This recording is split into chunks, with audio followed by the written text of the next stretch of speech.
Welcome everyone to the Coaster Spot. This is Alex for another video without roller coasters. If you're wondering, we usually do roller coaster content, but we always show the new exhibit at the Franklin Institute because I grew up with this place, so I always love to show you what's going on. It is the Art of the Brick. It was here 9 years ago. Not sure if it's upgraded or not, so we'll show you a bunch of scenes and tell you if it's any different or if it's the same thing. Regardless, it was a fantastic exhibit 9 years ago, and I'm sure it still is.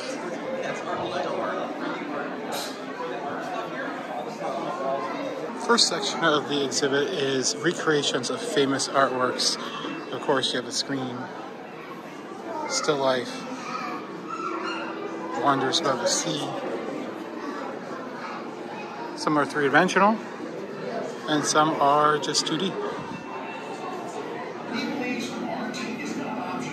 Of course, you have the Mona Lisa, and you can actually look at it for more than half a second, which is nice. In Lego form, and Starry Night. Of course, you have the two styles. You have the bricks kind of up on edge, and then you also have ones that are just 1x1s. The thing is, I feel like he was doing this before Lego was even like selling kits like this, or a lot of people were doing it. So I feel like it was like an early... Because he said in the video he used Lego as a kid and they didn't have much money growing up. Now Legos are so expensive. Yeah, it's...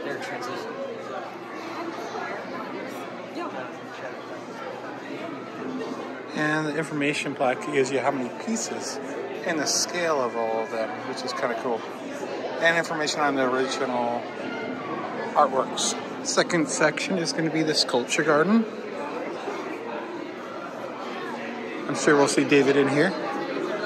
And there's David. You have to have David. And here's the Thinker, which is 1-to-1. I had no idea the statue was actually that small. I feel like every time you see it in popular culture, it's portrayed a lot bigger. But true, I think. Giant Moab.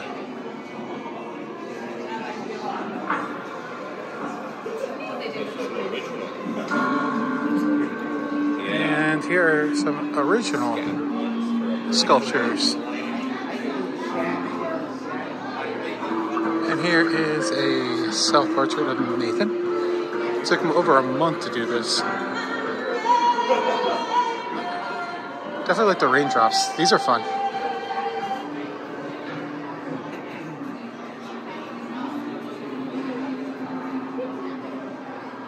Okay, watch this one.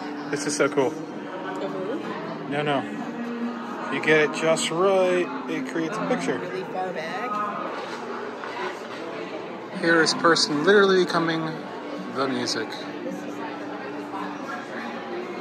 And then celebrating diversity in shape. What's in the box? Nothing's in the box. It's hollow. Then we have a giant dinosaur. So cool. I love him. 80,000 bricks, and it took him an entire summer to make. Now we go through the darkness. It's about to get dark here in the Lego. It is a little creepy in here. Viewer advisory. Viewer advisory a little bit here. It's creepy. Look at that, like the shadows been developing. Grasping the man. It's a metaphor for your demons. And then extension.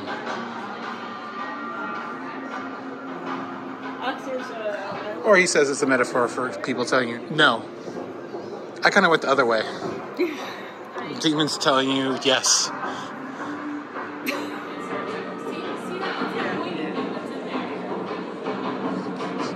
It's to show your inner beauty, but it kind of just looks like a Terminator. Dun, dun, dun, dun, dun. And then his most famous sculpture, Yellow. So in this section, the actual Lego sculptures are being put into real-life situations and real-life paintings. And now we're going on a safari. Got a gorilla, a rhino, cheetah, giraffe, tiger, elephants, dolphin, whale, flamingos, and polar bears. Oh, look at the polar bears. No panda though. I need a penguin and I need a panda. the reason these animals are picked is because they're more of the more endangered species of the world. I love this artwork. And you can't even tell from afar that it's Lego. You have to get close up to see that it is Lego.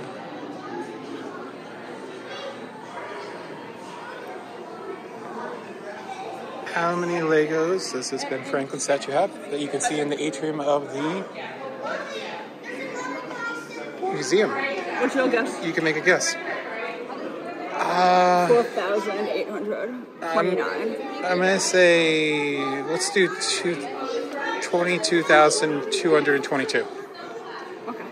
And entering to the second portion of the exhibit, you have this amazing sculpture of all the diving figures and all the hands trying to grab them.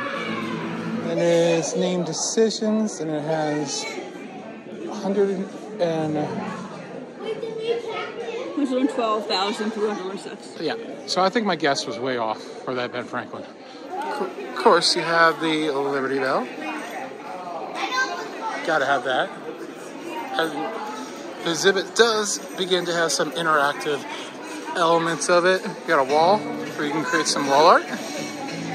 And the second part of the exhibit is basically lots of builds. If you've been to a Naval Discovery Center, a lot of that is portions. They have a place where you can build your cars, you can make sculptures, and they actually have winners from previous exhibits who created sculptures themselves. I like the mech. That's so cool. And of course, there is a gift shop with Franklin Institute stuff and Lego stuff. So, I believe the additions of all the interactive stuff at the end was not present in the last one. So, great to see that they added a bunch of that. So, there's stuff to play around with in addition to seeing the exhibits. So, lots of Lego standard stuff. Nothing anything specific to the... And you got Space Pops. I thought that said poops for a second there. I did too, that's okay. what you. Alright, well that's the idea of what you can get at the Art of the Brick. I feel like there was different stuff and some of the same stuff.